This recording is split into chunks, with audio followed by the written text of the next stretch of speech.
India में जाके तकरीर की थी कि पाकिस्तान बनाना एक बहुत बड़ी गलती थी। सिंध असेंबली में सुहेल अनवर सयाल के मुतनाज़ा बयान की आज भी गूंज। सुहेल अनवर सयाल अपने मौक़िफ़ पर कायम, कहते हैं मेरे लीडरों के खिलाफ कोई बोलेगा तो ऐसे ही जवाब दूंगा। पाकिस्तान तोड़ने की बातें करने वालों के खिलाफ हूं। मैं सिंध में रहता हूं और सिंधी हूं।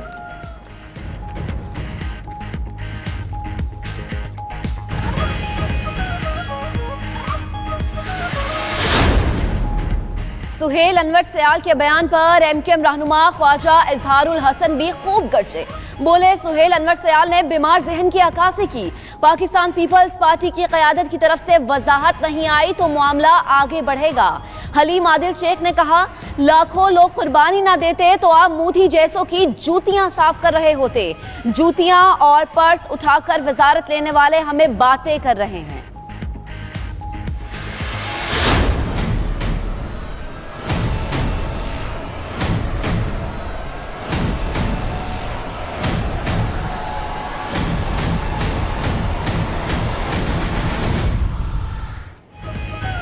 सुप्रीम कोर्ट में तलबी पर वजीर पेट्रोलियम गुलाम सरवर खान अदालत में पेश। नैब आने जाने के अलावा कुछ नहीं कर रहा। नैब सुस्ती खत्म करे और नताइज दे। चीफ जस्टिस के पेट्रोलियम मसनूआत पर टैक्स केस में रिमार्क्स। कहा फवाद हसन फवाद और आहद चीमा की गिरफ्तारी से क्या नतीजा निकला। नैब का ढांचा तब्दील करना होगा। चेयरमैन नैब को भी बुला लिया। चीफ जस्टिस बोले मामला नैब को भिजवा देंगे।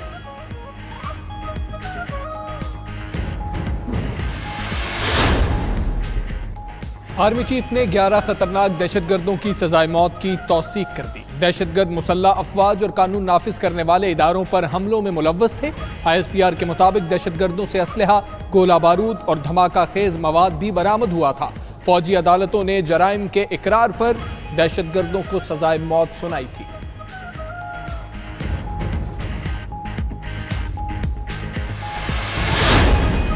वज़ीर दिफा परवेज खटक मुबैना इंतखाबी धांधली तहकीकाती कमेटी के सरबरा मुकर्रर। वज़ीर आज़म इमरान खान ने नाम की मंजूरी दे दी। हुकूमत और अपोजिशन के 12 अरकान कमेटी में शामिल होंगे। स्पीकर ऐवान ने कमेटी का बाज़ाब्ता ऐलान करेंगे।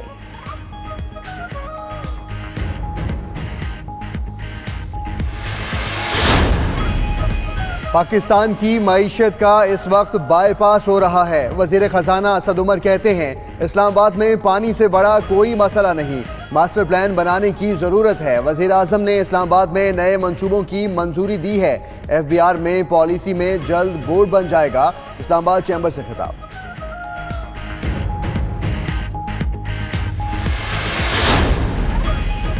भारत का एक मरतबा फिर आलमी फोरम पर गैर जिम्मेदाराना रवैया। न्यूयॉर्क में सुषमा स्वराज सार्क वज़राए खारजा इजलास के दौरान उठकर चली गई। शाह महमूद कुरैशी और सुषमा स्वराज में रस्मी मुलाकात हुई ना मुसाफहा। शाह महमूद कुरैशी का भारतीय हम मनसब के रवैये पर मायूसी का इजहार। कहा भारत का रवैया सार्क की रूह को नाकाम कर रहा है।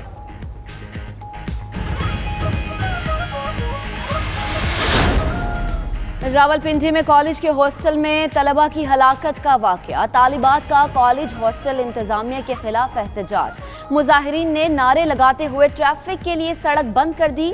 तलबा की तबीयत खराब हुई, अस्पताल नहीं ले जाया गया। साथ ही तालिबात का मौक़िफ़।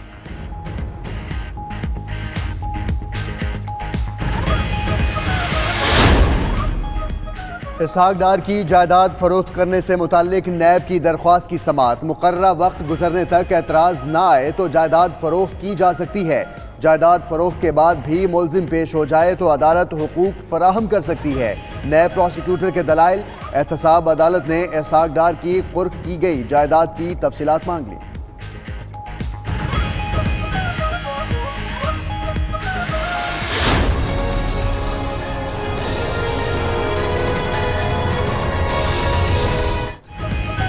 एहतसाब अदालत में नवाज शरीफ के खिलाफ अल अजीजिया रेफरेंस की समाअत। दौरान तफ्तीश पता चला मुल्जमान ने अल अजीजिया और हिल मेटल मालूम ज़राए आमदन से कायम नहीं की। मुल्जमान ने ज़राए आमदन नहीं बताए। तफ्तीशी ऑफिसर का बयान ऐसी राय ना सिर्फ नाकाबिल कबूल शहादत है बल्कि आला अदालतें इसे मुस्तरद करती हैं। ख्वाजा हारिस के दलाइल।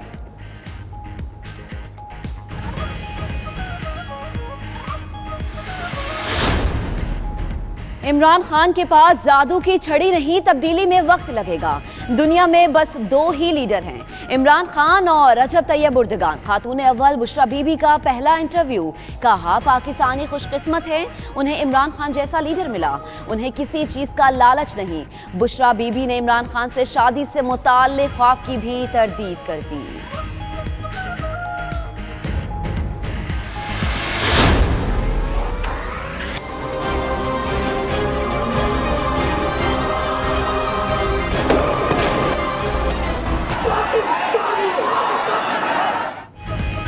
मकबूजा कश्मीर में भारतीय फोर्सेस की जारियत के खिलाफ पहिया जाम हड़ताल। वादी भर में कारोबारी मराकज़ और तालीमी इदारे बंद। भारतीय फोर्सेस ने सर्च ऑपरेशन की आड़ में 4 कश्मीरियों को शहीद कर दिया। यासीन मलिक गिरफ्तार। यासीन मलिक की अहलिया मिशाल मलिक का कहना है कि मकबूजा कश्मीर में गासिब भारतीय फौज जुल्म की तमाम हदें पार कर गई।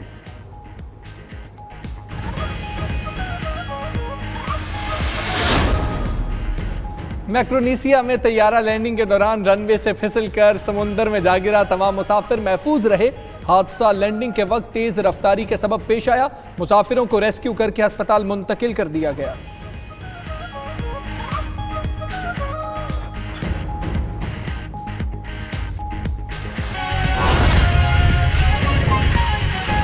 और सबसे पहले बात होगी सिंध असम्बली की, जिसमें सुहेल अनवर सयाल के मुतनाज़े बयान की आज भी गूंज रही। सुहेल अनवर सयाल अपने मौक़िफ़ पर कायम, कहते हैं मेरे लीडरों के खिलाफ कोई बोलेगा तो ऐसे ही जवाब दूंगा। जी हाँ, पाकिस्तान तोड़ने की बातें करने वालों के खिलाफ हूँ। मैं सिंध में रहता हूँ और सिंधी हूँ। मैंने जो कल स्टेटमेंट दी थी, आज भी उस पर खड़ा हूँ। जो कभी पाकिस्तान के मुखालिफ इंडिया के पास जाके गिड़गिड़ाते हैं कि पाकिस्तान बनाना हमारी गलती थी, उस सोच के खिलाफ मैंने स्टेटमेंट दी थी। उस सोच के खिलाफ मैंने स्टेटमेंट दी थी जो 12 मई के वाक़े के पीछे थी। उस सोच के खिलाफ मैंने स्टेटमेंट दी थी जो बोरियां बंद लाशें यहाँ पे देते हैं। मेरी स्टेटमेंट उस सोच के खिलाफ थी और जवाब था उस मोहम्मद हुसैन के तकरीर का, शहीदों के खिलाफ, मेरे लीडरों के खिलाफ जो उसने कल बोला, उसका ये जवाब था।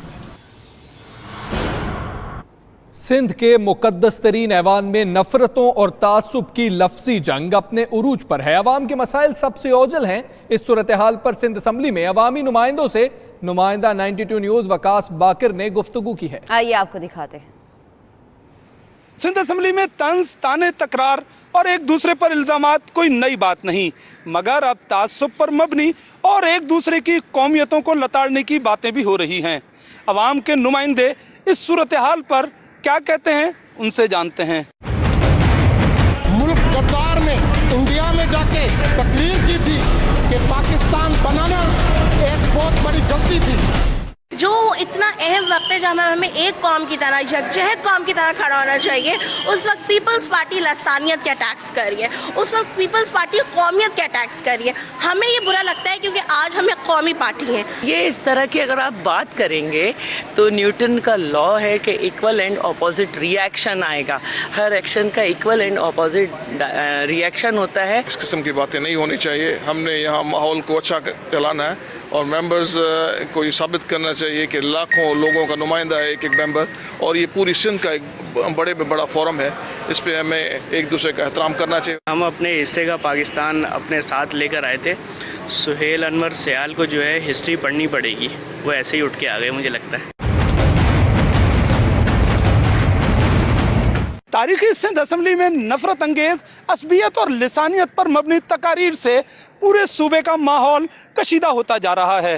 अरकान सिंध असम्बली का कहना है कि तमाम सियासी जमातें इस सूरत हाल का नोटिस लें और अपने अरकान को पाबंद करें कि वो नफरत अंगेज तकारीर नहीं करेंगे। कैमरामैन अली इमरान के साथ वकास बाकर, 92 न्यूज़, कराची।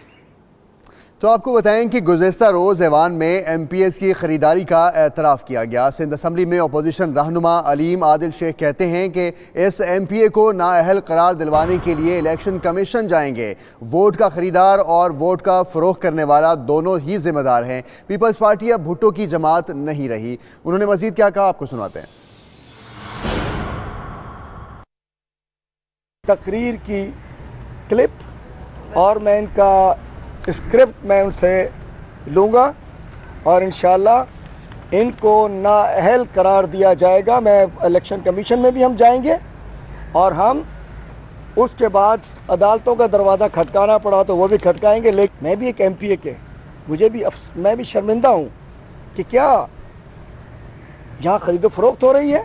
मैं समझता हूँ ये वोट का फरोख्तकार, वोट का खरीदार और साथ साथ फरोख्तकार। खरीदार तो मान गया, अभी सिर्फ यही पूछना है ना कि किसने बेचा। जरा हवाले कर दे राव अनवर जैसे किसी जालिम अफसर के 2 दिन में बकौल। वो नहीं हमारी नुसरत अब्बासी कह रही तोता बोलेगा, 2 दिन में तोता बोलेगा तैमूर तालपुर के किसने बेचा। जब वोट चोरी किया जाए उसके लिए भी 76 लगाने चाहिए कि तैमूर साहब ये वोट तुमने किससे खरीदा। पीपल पार्टी पे भी मैं समझता हूँ ये भुट्टो की जमात नहीं रही, बेनज़ीर भुट्टो की, ये सरदार